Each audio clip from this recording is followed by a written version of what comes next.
ಸ್ನೇಹಿತರೆ ನಮಸ್ಕಾರ. ನಾನು ನಿಮ್ಮ ಆರಾಮದನ್. ಎಲ್ಲರೂ ಹೇಗಿದ್ದೀರಾ ಫ್ರೆಂಡ್ಸ್? ಎಲ್ಲರೂ ಚೆನ್ನಾಗಿದ್ದೀರಾ ಅನ್ಕೊಳ್ತೇನೆ. ಮತ್ತೆ ಸ್ವಲ್ಪ ವಿಡಿಯೋಸ್ ಅಪ್ಲೋಡ್ ಮಾಡೋಕ್ಕಾಗಿಲ್ಲ, ಯಾರು ಬೇಜಾರು ಮಾಡ್ಕೋಬೇಡಿ. ಇವತ್ತು ಒಂದು ತುಂಬಾನೇ ಮುಖ್ಯವಾದ ವಿಷಯ, ಇನ್ನೊಂದು ನೀವೆಲ್ಲರೂ ಕಾಯ್ತಾ ಇರೋ ಅಂಥದ್ದೇನೆ. ಯಾಕಂತ ಅಂದ್ರೆ ನಮ್ಮ ಕರ್ನಾಟಕ ಸರ್ಕಾರದ ಬಗ್ಗೆ ಜಾಸ್ತಿ ಹೇಳಬೇಕಾಗಿಲ್ಲ. ದಿನ ಆಯ್ತು ಅಂದ್ರೆ ಒಂದೊಂದು ಬದಲಾವಣೆ ಆಗಿರುತ್ತೆ. ಅದ್ರ ಬಗ್ಗೆ ಏನು ನಾವು ಸಂಶಯ ಪಡಬೇಕಾಗಿಲ್ಲ. ಇವತ್ತು ನಮ್ಮ ಗ್ರಾಮ ಪಂಚಾಯಿತಿಗಳಲ್ಲಿ ಏನೇನು ಬೆಳವಣಿಗೆ ಆಗಿದೆ, ಎಲ್ಲರೂ ಕಾಯ್ತಾ ಇರುವಂತಹ ನಿಮ್ಮ ಬಿ ಖಾತಾ ಈ ಖಾತಾ ಬಗ್ಗೆ ಇವತ್ತು ಒಂದು ತುಂಬಾನೇ ಮುಖ್ಯವಾದ ಅಪ್ಡೇಟ್ ಇದೆ. ಅದ್ರ ಬಗ್ಗೆನೇ ಈ ವಿಡಿಯೋದಲ್ಲಿ ಮಾತಾಡೋಣ. ಅದಕ್ಕಿಂತ ಮುಂಚೆ ಇನ್ನು ನನ್ನ ಚಾನೆಲ್ ಅನ್ನ ಯಾರೆಲ್ಲ ಸಬ್ಸ್ಕ್ರೈಬ್ ಮಾಡ್ಕೊಳ್ಳಿಲ್ಲ, ಪ್ಲೀಸ್ ಸಬ್ಸ್ಕ್ರೈಬ್ ಮಾಡ್ಕೊಳ್ಳಿ. ಹಾಗೇನೆ ನನ್ನ ಚಾನೆಲ್ ಅನ್ನ ಅಥವಾ ನನ್ನ ವಿಡಿಯೋಸ್ ಅನ್ನ ಶೇರ್ ಮಾಡೋ ಮುಖಾಂತರ ನನಗೆ ಪ್ಲೀಸ್ ಸಪೋರ್ಟ್ ಮಾಡಿ ಅಂತ ಕೇಳ್ತಾ, ಟೈಮ್ ವೇಸ್ಟ್ ಮಾಡೋದು ಬೇಡ, ನಾವು ವಿಡಿಯೋಗೆ ಎಂಟ್ರಿ ಆಗೋಣ. ಫ್ರೆಂಡ್ಸ್, ಇವತ್ತು ಒಂದು ತುಂಬಾನೇ ಮುಖ್ಯವಾದ ವಿಷಯ ಅಂತ ಹೇಳಿದೆ. ಏನಂತ ಅಂದ್ರೆ, ನಮ್ಮ ಗ್ರಾಮ ಪಂಚಾಯಿತಿ ವ್ಯಾಪ್ತಿಯಲ್ಲಿ ಏನು ಬರುತ್ತೆ, ಅಧಿಕೃತ ಆಗ್ಬೋದು ಅಥವಾ ಅನಧಿಕೃತ, ಈ ನಮ್ಮ ಗ್ರಾಮ ಪಂಚಾಯಿತಿ ವ್ಯಾಪ್ತಿಯಲ್ಲಿ ಏನ್ ಬರುತ್ತೆ, ಅಧಿಕೃತ ಆಗ್ಬೋದು ಅಥವಾ ಅನಧಿಕೃತ ಆಗ್ಬೋದು, ಏನು ಬಡಾವಣೆಗಳಿದೆ, ಪ್ರತಿಯೊಂದು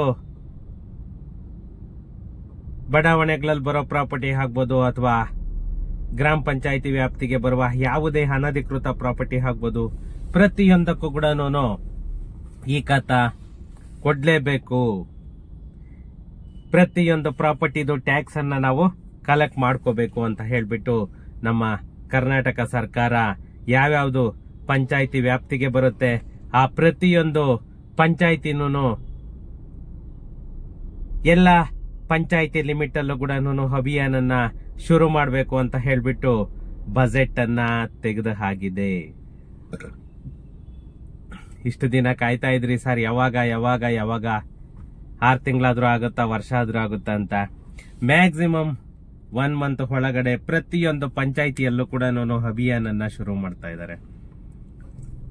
ಯಾಕಂದ್ರೆ ನಮ್ಮ ಗ್ರಾಮ ಪಂಚಾಯಿತಿಗಳಲ್ಲಿ ಸುಮಾರು ಕಳೆದ ವರ್ಷ 1272 ಕೋಟಿ ರೂಪಾಯಿ ತೆರಿಗೆ ಹಣವನ್ನ ಸಂಗ್ರಹ ಮಾಡಿತ್ತು. ಯಾಕಂತಂದ್ರೆ ಇದನ್ನ ನಮ್ಮ ರೆವೆನ್ಯೂ ಏನ್ ಬರುತ್ತೆ ಗ್ರಾಮ ಪಂಚಾಯಿತಿ ಲಿಮಿಟ್ ಅಲ್ಲಿ 1272 ಕೋಟಿ ಸಂಗ್ರಹ ಮಾಡೋದ್ರಲ್ಲಿ ನಮ್ಮ ಕರ್ನಾಟಕ ಸರ್ಕಾರ ಒಂದು ಸಾರ್ವಕಾಲಿಕ ದಾಖಲೆಯನ್ನ ಬರೆದಿತ್ತು.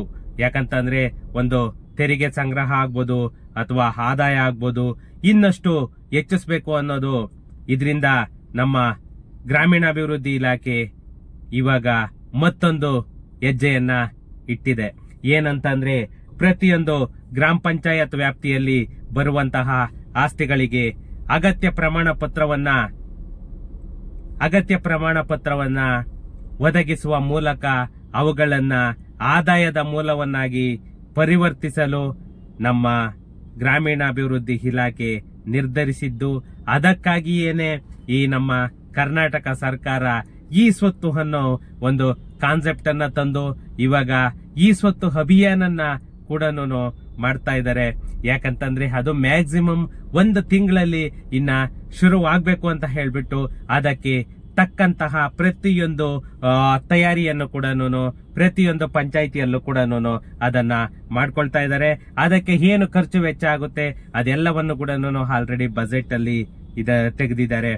ಈ ಅಭಿಯಾನದ ಮೂಲಕ ಎಲ್ಲ ಆಸ್ತಿಗಳಿಗೂ ಈ ಸ್ವತ್ತು ಕೊಡಲೇಬೇಕು. ಪ್ರತಿಯೊಂದು ಗ್ರಾಮ ಪಂಚಾಯತ್ಗಳ ಆದಾಯವನ್ನ ಏನು ಕಳೆದ ವರ್ಷ 1272 ಕೋಟಿ ಇದ್ ಮಾಡಿತ್ತು ಅದನ್ನ ಮಿನಿಮಮ್ ಅಂದ್ರೂ ಕೂಡ ಅಟ್ಲೀಸ್ಟ್ ಡಬಲ್ ಆದ್ರೂ ಮಾಡಬೇಕು.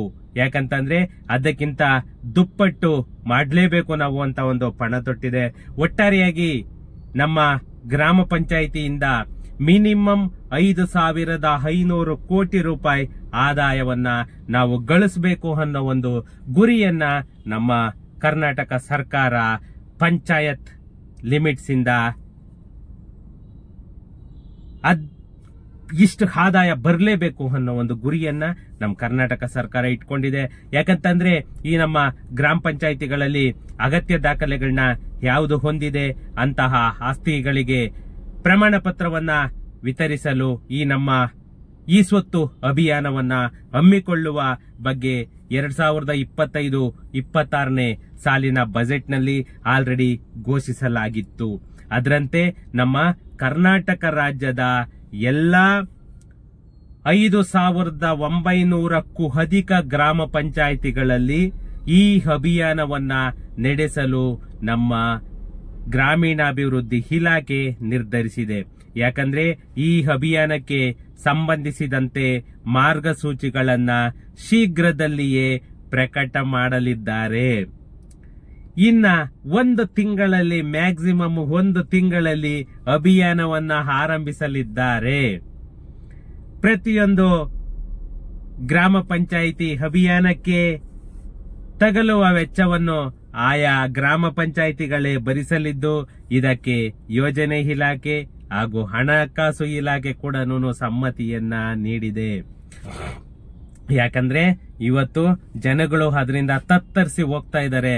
ಅವರಿಗೆ ಒಂದು ಪ್ರಾಪರ್ಟಿ ಸೇಲ್ ಮಾಡೋ ತರ ಇಲ್ಲ, ಆ ಪ್ರಾಪರ್ಟಿಯನ್ನ ಲೋನ್ ತಗೊಳ್ಳೋ ತರ ಇಲ್ಲ, ಆ ಪ್ರಾಪರ್ಟಿಯನ್ನ ಏನು ಮಾಡದೆ ಒಂದು ವೇಸ್ಟ್ ಅಸೆಟ್ ಆಗಿ ಅದನ್ನ ಇಟ್ಕೊಂಡಿದ್ದಾರೆ. ಅದರಿಂದ ನಮ್ಮ ಕರ್ನಾಟಕ ಸರ್ಕಾರ ಅದೆಲ್ಲ ಸಮಸ್ಯೆಯನ್ನ ಮನಗಂಡು ಇವಾಗ ಈ ಒಂದು ಅಭಿಯಾನಕ್ಕೆ ಕೈ ಜೋಡಿಸ್ತಾ ಇದೆ. ಈ ಅಭಿಯಾನದ ಮೂಲಕ ನಮ್ಮ ಗ್ರಾಮ ಪಂಚಾಯಿತಿಯಲ್ಲಿ ಅಗತ್ಯ ದಾಖಲೆಗಳು ಅಂತ ಅಂದ್ರೆ ಯಾವ್ಯಾವುದು ಅಧಿಕೃತ ಪ್ರಾಪರ್ಟಿ ಅಂತ ಏನ್ ಹೇಳ್ತೀವಿ ಅಂತದ್ದಕ್ಕೆ ನಮೂನೆ 9 ಮತ್ತು 11A, ಮತ್ತೆ ಕ್ರಮಬದ್ಧವಲ್ಲದ ಪ್ರಾಪರ್ಟಿ ಅನಧಿಕೃತ ಬಡಾವಣೆಗಳು ಅಂತ ಏನ್ ಹೇಳ್ತೀವಿ ಅದಕ್ಕೆಲ್ಲನೂ 11B ಇವುಗಳನ್ನ ಈ ಸ್ವತ್ತು ತಂತ್ರಾಂಶದ ಮೂಲಕ ಕೊಟ್ಟು ಈ ಆಂದೋಲನದ ಮೂಲಕ ಒಂದು ಯಶಸ್ವಿ ತೆರಿಗೆಯನ್ನ ನಾವು ಸಂಗ್ರಹ ಮಾಡಬೇಕು. ಯಾಕಂತಂದ್ರೆ ಈ ನಮ್ಮ ಕರ್ನಾಟಕ ಸರ್ಕಾರ ಈ ಫ್ರೀ ಯೋಜನೆಗಳನ್ನ ಏನ್ ಕೊಡ್ತಾ ಇದೆ ಅದಕ್ಕೆ ಬಜೆಟ್ ಬೇಕೇ ಬೇಕು. ಅದರಿಂದ ಪ್ರತಿಯೊಂದು ಯೋಜನೆಯನ್ನು ಕೂಡ ಇಮ್ಮಿಡಿಯೇಟ್ ಅವರು ಜಾರಿಗೆ ತರ್ತಾರೆ. ಈ ಸ್ವತ್ತು ಆಂದೋಲನದ ಮೂಲಕ ಗ್ರಾಮ ಪಂಚಾಯಿತಿಗಳಲ್ಲಿ ಯಾವುದೇ ತೆರಿಗೆ ವ್ಯಾಪ್ತಿಗೆ ಒಳಪಟ್ಟ ಎಲ್ಲಾ ಆಸ್ತಿಗಳಿಗೆ ಈ ದಾಖಲೆ ವಿತರಿಸಬೇಕು ಎಂದು ನಮ್ಮ ಕರ್ನಾಟಕ ರಾಜ್ಯ ಸರ್ಕಾರ ಗ್ರಾಮ ಪಂಚಾಯಿತಿ ಸದಸ್ಯರ ಮಹಾ ಒಕ್ಕೂಟ ಕೂಡ ಸಹಕಾರವನ್ನ ಆಗ್ರಹಿಸಿದೆ. ಈಗ ಇಲಾಖೆ ಅಭಿಯಾನ ನಡೆಸಲು ಕೂಡ ತೀರ್ಮಾನವನ್ನ ಕೈಗೊಂಡಿದ್ದಾರೆ.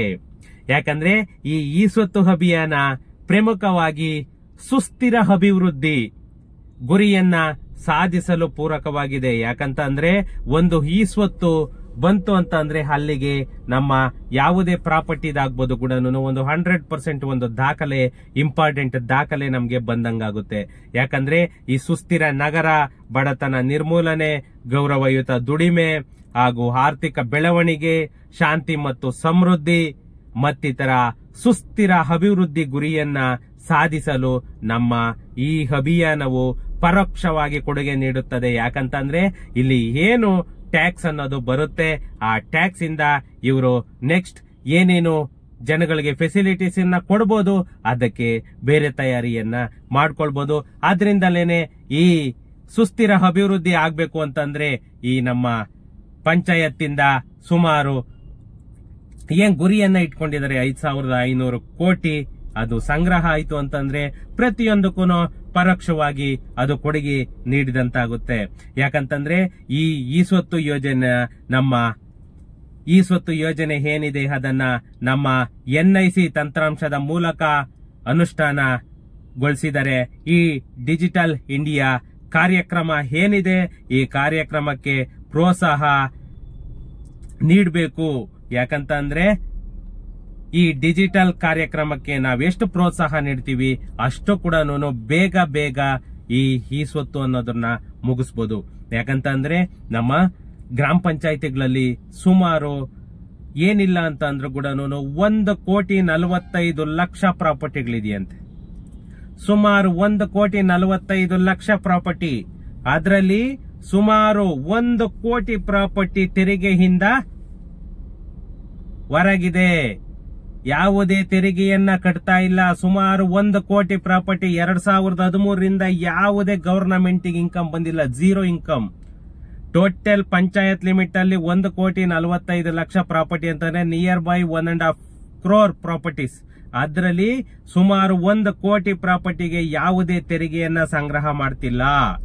ಈ ತೆರಿಗೆ ವ್ಯಾಪ್ತಿಗೆ ಏನು ಒಳಪಡ್ತವೆ?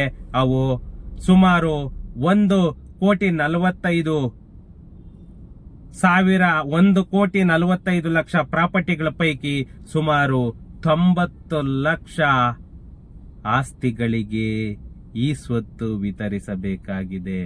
ಸುಮಾರು 90 ಲಕ್ಷ ಪ್ರಾಪರ್ಟಿಗಳಿಗೆ ಈ ಸ್ವತ್ತು ಪೆಂಡಿಂಗ್ ಇದೆ. Almost 60 to 70%. ಈ ತೆರಿಗೆ ವ್ಯಾಪ್ತಿಯಿಂದ ಏನು ಹೊರಗುಳಿದಿವೆ? ಈ ಆಸ್ತಿಗಳ ಪೈಕಿ ಸುಮಾರು 50% ಎರಡೆರಡು ಬಾರಿ ರಿಜಿಸ್ಟ್ರೇಷನ್ ಆಗಿರೋ ಚಾನ್ಸಸ್ ಕೂಡ ಇದೆ. ಇದರಿಂದಲೇನೆ ಇವತ್ತು ಈ ಡಿಜಿಟಲ್ ಯುಗ ಬರಬೇಕು, ಡಿಜಿಟಲೈಸ್ಡ್ ಡಾಕ್ಯುಮೆಂಟ್ ಆಗಬೇಕು, ಡಿಜಿಟಲೈಸ್ ಖಾತಾ ಹಾಕಬೇಕು ಅಂತ ಹೇಳ್ಬಿಟ್ಟು ಏನಕ್ಕೆ ನಮ್ಮ ಕರ್ನಾಟಕ ಸರ್ಕಾರ ಪಣ ತೊಟ್ಟಿದೆ ಅಂದ್ರೆ ಈ ಫ್ರಾಡ್ ಆಗೋದನ್ನ ತಪ್ಪಿಸ್ಬೇಕು ಅಂತ ಹೇಳ್ಬಿಟ್ಟೇನೆ ಇಷ್ಟೆಲ್ಲಾನು ಇದ್ ಮಾಡ್ತಾ ಇರೋದು. ಯಾಕಂದ್ರೆ ಈ ಸ್ವತ್ತು ಅಭಿಯಾನ ಏನಿದೆ ಅದಕ್ಕೆ ಜರಡಿ ಹಿಡಿತೀವಲ್ಲ, ಆವಾಗ ಗಟ್ಟಿ ಕಾಳೆಲ್ಲ ಮೇಲೆ ಬರುತ್ತೆ, ಜೊಳ್ಳೆಲ್ಲ ಕೆಳಗಡೆ ಹೋಗುತ್ತೆ. ಆವಾಗ ಮಾತ್ರನೇನೆ ಆ ನಿಖರವಾದ ನಂಬರು ನಮ್ಗೆ ಈ ಅಭಿಯಾನದಿಂದಲೇನೆ ಪಕ್ಕಾ ನಂಬರು ಎಷ್ಟು ಪ್ರಾಪರ್ಟಿ ಇದೆ, ಎಷ್ಟರಿಂದ ನಮಗ್ ತೆರಿಗೆ ಬರಬೇಕು ಅನ್ನೋದು ಆವಾಗ ಮಾತ್ರನೇನೆ ನಮಗ್ ಗೊತ್ತಾಗೋದು. ಅಲ್ಲಿವರೆಗೂ ನಾವೇನೇ ಅಂದ್ಕೊಂಡ್ರು ಕೂಡ ಅದೆಲ್ಲಾನು ಝೀರೋನೆ. ಈ ತೆರಿಗೆ ಮತ್ತು ತೆರಿಗೆಯೇತರ ಮೂಲಗಳಿಂದ ನಮ್ಮ ಗ್ರಾಮ ಪಂಚಾಯಿತಿಗಳಲ್ಲಿ ವಾರ್ಷಿಕ ಆದಾಯ ಸುಮಾರು 3,500 ಕೋಟಿ ಸಂಗ್ರಹವಾಗುತ್ತೆ ಅಂತಂದೇಳಿ ಎಲ್ಲಾನು ಅಭಿಪ್ರಾಯವನ್ನ ಪಡ್ತಾ ಇದ್ದಾರೆ. ಈ ಎಲ್ಲಾ ಆಸ್ತಿಗಳಿಗೆ ಕ್ರಮಬದ್ಧವಾಗಿ ಈ ಸ್ವತ್ತು ವಿತರಿಸಿದರೆ ಕ್ರಯ ವಿಕ್ರಯ ಬ್ಯಾಂಕ್ ಸಾಲ ಪ್ರತಿಯೊಂದಕ್ಕೂ ಕೂಡನು ಅನುಕೂಲ ಕೂಡ ಆಗುತ್ತೆ. ಅದು ತೆರಿಗೆ ಸಂಗ್ರಹ ಮತ್ತೆ ಆದಾಯ ಹೆಚ್ಚಳಕ್ಕೂ ಕೂಡ ನಮ್ಮ ಕರ್ನಾಟಕ ಸರ್ಕಾರಕ್ಕೂ ಕೂಡ ಇನ್ಕಮ್ ಬಂದಾಗುತ್ತೆ. ಮತ್ತೆ ಕಸ್ಟಮರ್ಸ್ಗಳು ಕೂಡ ಅವ್ರನ್ನ ಮಾರ್ಬೇಕು, ಒಂದು ತಗೋಬೇಕಂದ್ರೂ ಕೂಡ ಪ್ರಾಪರ್ಟಿ ಓನರ್ಸ್ ಕೂಡ ಒಂದು ಬ್ಯಾಂಕ್ ಸಾಲ ಆಗ್ಬೋದು ಅಥವಾ ಒಂದು ಸೆಲ್ ಮಾಡ್ಬೇಕಂದ್ರೂ ಕೂಡ ಪ್ರತಿಯೊಂದಕ್ಕೂ ಕೂಡ ಅವರು ಕೂಡ ಅನುಕೂಲ ಆಗುತ್ತೆ. ಯಾಕಂತ ಅಂದ್ರೆ ಪ್ರತಿಯೊಂದು ಪ್ರಾಪರ್ಟಿ ಕೂಡ ಅದಕ್ಕೆ ತಕ್ಕ ಟ್ರಾನ್ಸಾಕ್ಷನ್ ಆದ್ರೆ ಮಾತ್ರನೇನೆ ಸರ್ಕಾರಕ್ಕೂ ಇನ್ಕಮ್, ಜನಗಳಿಗೂ ಒಂದು ಫೆಸಿಲಿಟಿ ಅನ್ನೋದು ಸಿಕ್ಕದಂಗಾಗುತ್ತೆ. ಯಾಕಂತಂದ್ರೆ ಇವಾಗ ಈ ರೆವೆನ್ಯೂ ಸೈಟ್ ಇಂದ ಎಲ್ಲರಿಗೂ ಝೀರೋ, ಅವರಿಗೂ ಕಾಲಕ್ಕೆ ತಕ್ಕಂತೆ ಮಾರ್ಕೊಳ್ತೀವಿ ಅನ್ನಂಗಿಲ್ಲ, ಇದು ಮಾಡ್ತೀವಿ ಅನ್ನೋ ತರ ಇಲ್ಲ. ಅದೇ ರೀತಿ ಇದಕ್ಕೆ ಕರ್ನಾಟಕ ಸರ್ಕಾರಕ್ಕೆ ಕೂಡ ಯಾವುದೇ ಇನ್ಕಮ್ ಕೂಡ ಇಲ್ಲ. ಇದು ಮೇಜರ್ ಥಿಂಗ್, ಮೇಜರ್ ಪ್ರಾಬ್ಲಮ್ ಆಗ್ತಾ ಇರೋದು. ಆದ್ರಿಂದ ಈ ಸ್ವತ್ತು ಅಭಿಯಾನವನ್ನ ನಮ್ಮ ಕರ್ನಾಟಕ ಸರ್ಕಾರ ಕೈಗೊಳ್ತಾ ಇದೆ. ಆದ್ರಿಂದ ಪ್ರತಿಯೊಬ್ಬ ರೆವೆನ್ಯೂ ಸೈಟ್ ಓನರ್ಸ್ ಕೂಡ ಈ ಖಾತಾ ಸಿಗುತ್ತೆ. ಮ್ಯಾಕ್ಸಿಮಮ್ 1 ತಿಂಗಳ ಒಳಗಾಗಿ ಈ ಅಭಿಯಾನವನ್ನ ಶುರು ಮಾಡ್ತಿದ್ದಾರೆ. ಇನ್ನು ಇದಕ್ಕಿಂತ ಗುಡ್ ನ್ಯೂಸ್ ಅನ್ನೋದು ಬೇಕಾ ಹೇಳಿ? ಪ್ರತಿಯೊಬ್ಬರಿಗೂ ಅದಕ್ಕೆ ನಾನು ಹೇಳಿದ್ದು, ಎಲ್ಲ ಡಾಕ್ಯುಮೆಂಟ್ ಇಟ್ಕೊಳ್ಳಿ, ಎಲ್ಲರೂ ಡಾಕ್ಯುಮೆಂಟ್ ಇಟ್ಕೊಳ್ಳಿ ಅಂತ. ನೀವೆಲ್ಲ ಡಾಕ್ಯುಮೆಂಟ್ ಇಟ್ಕೊಂಡ್ರೆ ಅವರು ಇಮ್ಮಿಡಿಯೇಟ್ ಅಭಿಯಾನ ಶುರುವಾಗ್ತಿದ್ದಾಗೆ ನೀವು ಖಾತಾ ಮಾಡಿಸ್ಕೊಳ್ಬಹುದು. ಓಕೆ ಫ್ರೆಂಡ್ಸ್, ಏನಾದ್ರೂ ಇತ್ತು ಅಂತಂದ್ರೆ ನನಗೆ ಕಮೆಂಟ್ ಮಾಡಿ. ಸಿಗೋಣ ನೆಕ್ಸ್ಟ್ ವಿಡಿಯೋದಲ್ಲಿ. Thank you.